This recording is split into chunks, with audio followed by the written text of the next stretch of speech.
നമസ്കാരം. ഞാനൊരു അമിത മദ്യാസക്തനും ഈശ്വരബയാലും ഏറെ മാത്രമേ കൂട്ടാൻ സഞ്ചരിക്കുന്ന ആളെയാണ്. മദ്യപിച്ചിട്ടില്ല. എന്റെ പേര് Sreenu.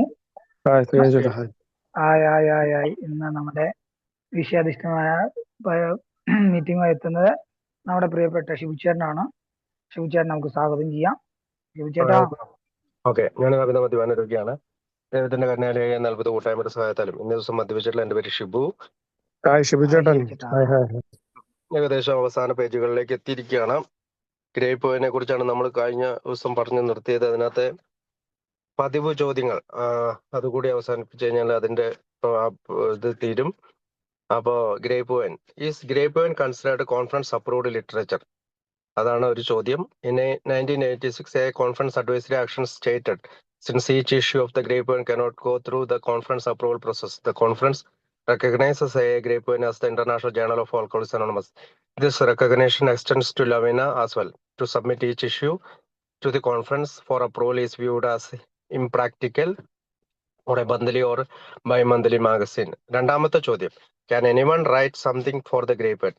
Any AA member or interested non-alcoholic friend of the fellowship can submit an article for publication. The editorial department holds the right of decision for selecting and scheduling what it will publish.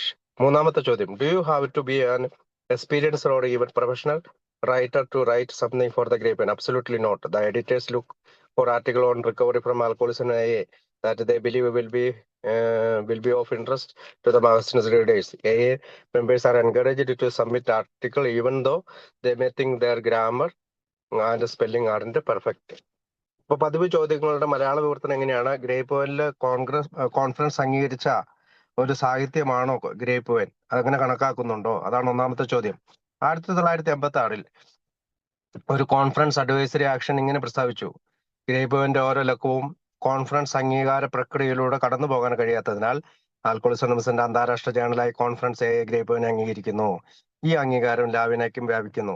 അംഗീകാരത്തിനായി ഓരോ ലക്കവും അല്ലെങ്കിൽ മാസത്തിൽ നടക്കുന്ന ഓരോ ലക്കവും conference സമർപ്പിക്കുന്നത് പ്രതിമാസ അല്ലെങ്കിൽ ദൈമാസ മാസികയ്ക്ക് അപ്രായോഗികമായി കാണുന്നു. കാരണം കോൺഫറൻസ് വർഷത്തിൽ ഒരിക്കലുള്ളൂ. അപ്പൊ മാസങ്ങളിൽ പുറപ്പെടുവിക്കുന്ന ഗ്രേപ്പ് വൈനും 2 മാസം കൂടുമ്പോൾ പുറപ്പെടുവിക്കുന്ന ലിവിനയ്ക്കും ഈ അംഗീകാരം കിട്ടാൻ ബുദ്ധിമുട്ടാണ്. അതുകൊണ്ട് അതിന് ഒരു അംഗീകാര അല്ലെങ്കിൽ അംഗീകൃത ഇന്റർനാഷണൽ മാഗസിനായിട്ട് ഈ 1986 കോൺഫറൻസ് അഡ്വൈസറി ആക്ഷൻ അല്ലെങ്കിൽ കോൺഫറൻസ് അംഗീകരിച്ചു. രണ്ടാമത്തെ ചോദ്യത്തിനുള്ള മലയാള വിവർത്തനം, മുന്തിരി വള്ളിക്ക് അല്ലെങ്കിൽ ഗ്രേപ്പ് വൈനിലേക്ക് എന്തെങ്കിലും എഴുതാൻ ആർക്കെങ്കിലും കഴിയുമോ? ഏതെങ്കിലും അംഗത്തിന് അല്ലെങ്കിൽ ഫെലോഷിപ്പിന്റെ താല്പര്യമില്ലാത്ത സുഹൃത്തിന്, എന്ന് വെച്ചാൽ നോൺ ആൽക്കഹോളിക് ആയിട്ടുള്ള സുഹൃത്തിനും പ്രസിദ്ധീകരണത്തിനായി ഒരു ലേഖനം സമർപ്പിക്കാം. പ്രസിദ്ധീകരിക്കേണ്ട കാര്യങ്ങൾ തെരഞ്ഞെടുക്കുന്നതിനും ഷെഡ്യൂൾ ചെയ്യുന്നതിനുമുള്ള തീരുമാനത്തിന്റെ അവകാശം എഡിറ്റോറിയൽ വിഭാഗത്തിനാണ്. മൂന്നാമത്തെ ചോദ്യം, ഗ്രേപ്പ് വൈനിലേക്ക് വേണ്ടി എന്തെങ്കിലും എഴുതാൻ നിങ്ങൾ പരിചയസമ്പന്നനോ പ്രൊഫഷണൽ എഴുത്തുകാരനോ ആകേണ്ടതുണ്ടോ? തീരെയില്ല. എയിൽ മദ്യപാനത്തിൽ നിന്നുള്ള വീണ്ടെടുക്കലിനെ കുറിച്ചുള്ള ലേഖനങ്ങൾ എഡിറ്റർമാരാണ് തിരഞ്ഞെടുക്കുന്നത്. മാസികയുടെ വായനക്കാർക്ക് താല്പര്യമുണ്ടാകുമെന്ന് അവർ വിശ്വസിക്കുന്നു.